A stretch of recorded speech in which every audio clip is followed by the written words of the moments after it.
வணக்கம் என் அன்பான உறவுகளே. இது என்னான்னு பார்க்குறீங்களா? இதாங்க ஆட்டு மூளை.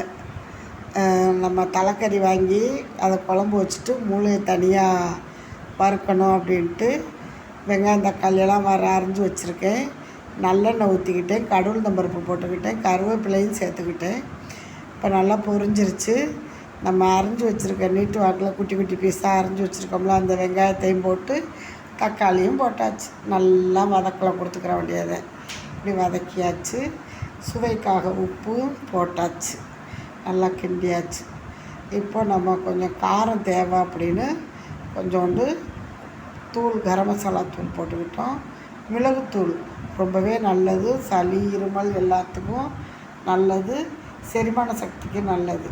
நல்லா கிண்டி விட்டுட்டு இப்போ மூணு ஆட்டு மூளையும் எடுத்து போட்டுக்கிட்டு எண்ணெய் நல்லெண்ணெய் கொஞ்சம் விட்டு நல்லா கைவிடாமல் பிடிக்காமல் கிண்டிக்கிறணும். இது மாதிரி செஞ்சோம்னா நம்ம இட்லி தோசைக்கும் வச்சுக்கலாம், சாப்பாட்டில் போட்டும் சாப்பிட்டுக்கலாம், ரசம் சாதத்துக்கும் வச்சுக்கலாம். நான் சுட சுட சாதம் வடிச்சிருக்கேன், அதில் தான் போட்டு சாப்பிட போகிறோம். வாங்க.